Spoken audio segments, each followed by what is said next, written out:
With WrestleMania 40 just around the corner, I thought what better of a way to produce a video kind of examining and reviewing each 10 years of WrestleMania and how it has become a time capsule for the company as well as the state of the business each time it rolls around every 10 years.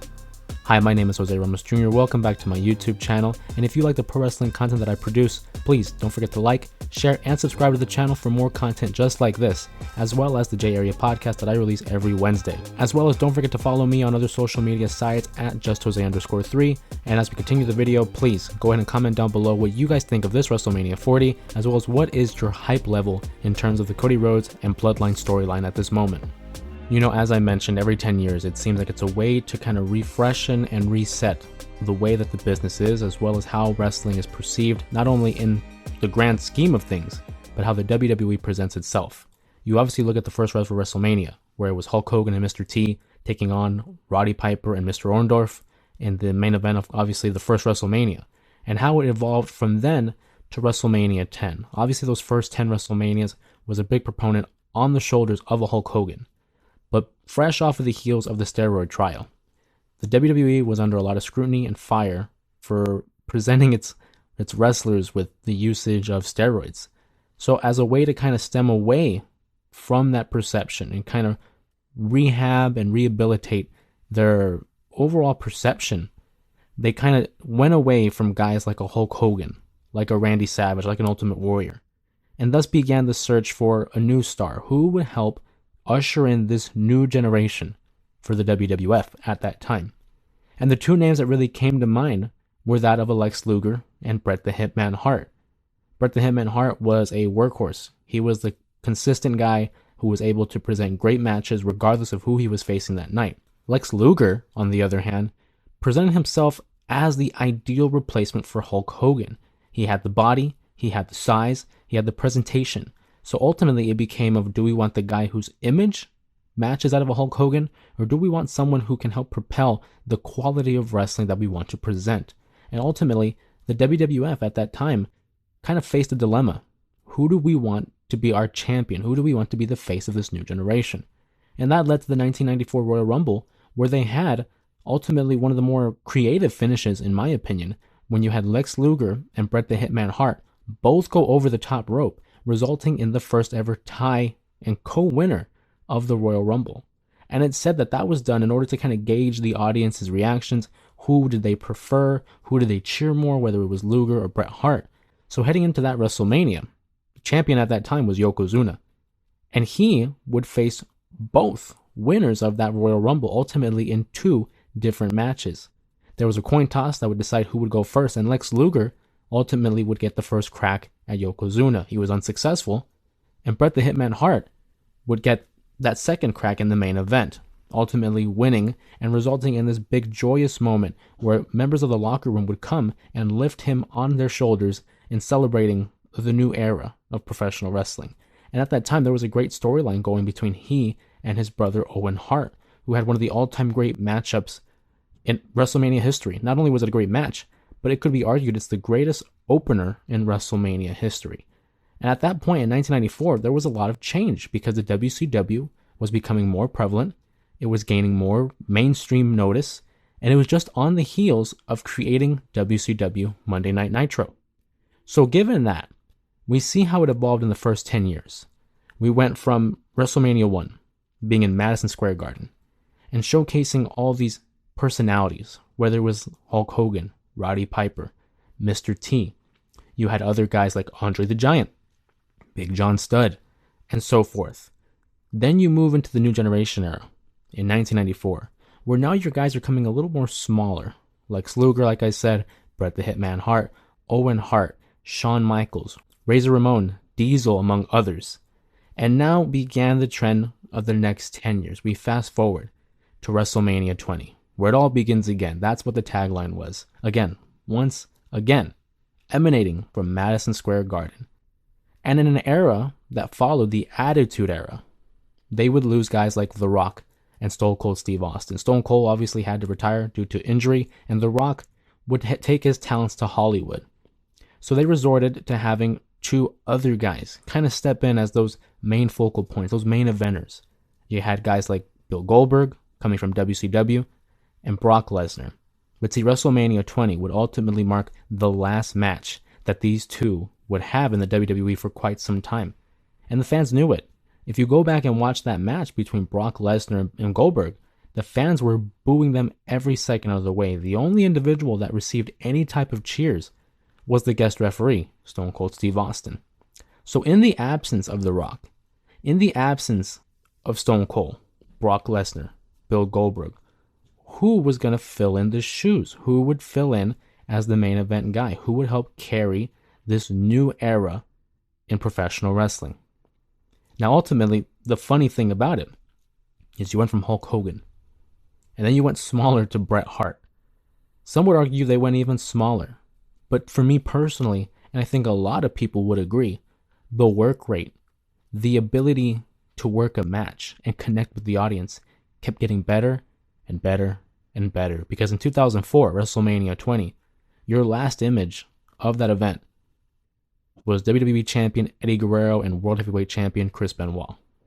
And to see that image, ultimately, I think is one of the best finishing moments of any event in wrestling history. Because when you know what these two have endured, not only together as friends, but what they endured throughout the business itself, they received a lot of criticism and scrutiny in WCW for being undersized. And some people would go so far as saying that they weren't main event talent. But yet the fans, they became so invested in their stories. They became invested in their characters. And then not only that, but just their ability to work a match is what got them over. You had guys like Chris Benoit and Eddie Guerrero any given night were having classics with the likes of a Kurt Angle, with the likes of a Rey Mysterio, Edge, you name it. These guys could work anybody. WrestleMania 20 was ushering in a new era. And at that point, it was known as the Ruthless Aggression era because they were coming away from the Attitude era. That one obviously was ran by The Rock and Stone Cold Steve Austin. And ultimately, Chris Benoit and Eddie Guerrero weren't able to finish off this new era because their timely deaths would prevent them. Eddie Guerrero obviously at the hands of a heart failure. And Chris Benoit, well, we all know that story. And because of what he did at the last moments of his life, we'll never be able to celebrate this moment at WrestleMania 20, for better or for worse. Whether you like Chris Benoit as a person or not, or you like him as a wrestler or not, you can't deny what he did ultimately impacted the company and professional wrestling as a whole. So you fast forward to WrestleMania 30. Another 10 years have passed by, and the work rate is seemingly getting better. But at this point in time, WWE fans were growing tiresome of the product and being able to see the same content all the time. It was always John Cena and Randy Orton, and those two are all-time greats in their own right. But they lacked that creativity with their storylines. We kept rehashing the same matches over and over again. Until finally, a new era was being ushered in by guys like a CM Punk and Daniel Bryan, who were now welcoming these internet darlings that everyone knew from the independent scenes. And again, they were getting smaller, but the work rate was there. They were able to connect with the audience through their promos, through their character work, through their in-ring work. And the fans were clamoring for change. You saw it happen with CM Punk in 2011. And ultimately that push went to Daniel Bryan in 2013, but they took it away. They had him lose to guys like Randy Orton. They put him in a tag team rivalry with CM Punk against the Wyatt family, when right then and there, they should have been pushing him to the moon as the world champion. So you go to the Royal Rumble 2014, and you have a returning Batista win the Royal Rumble when everyone knew it should have been Daniel Bryan. And they resented Batista for it. They resented Randy Orton. At one point, they were booing Rey Mysterio in the Royal Rumble because he wasn't Daniel Bryan. Now imagine how over you have to be in order to boo Rey Mysterio. It's still something that I find quite hilarious, to be honest with you, because it just doesn't make sense. But that's how over Daniel Bryan was. And over the course of that spring leading into WrestleMania 30, they started teasing that, hey, Daniel Bryan can be included in this match. All he has to do is defeat Triple H. Which, ironically enough, 20 years prior, the opening match of WrestleMania 10 was Bret Hart versus Owen Hart. And arguably the next greatest opening match in WrestleMania history would be Triple H and Daniel Bryan at WrestleMania 30. And WrestleMania 30 itself, another transitional period for the company. You had The Undertaker lose his undefeated streak.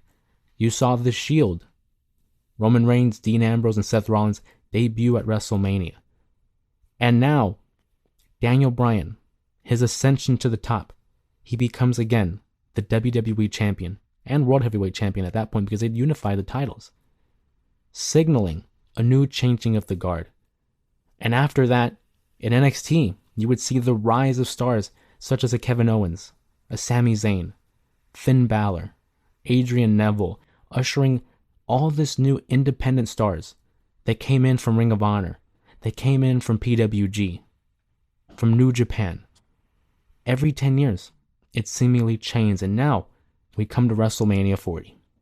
And Cody Rhodes, coming from All Elite Wrestling, the very company that he, the Young Bucks, Tony Khan, and Kenny Omega developed. And now it's his turn. He's now gotten over with the crowd in such an organic fashion where they're now chanting his name. We want Cody. They're singing his entrance theme song. They're go ahead and yelling, whoa, along with the lyrics to Kingdom. It's Cody Rhodes' time.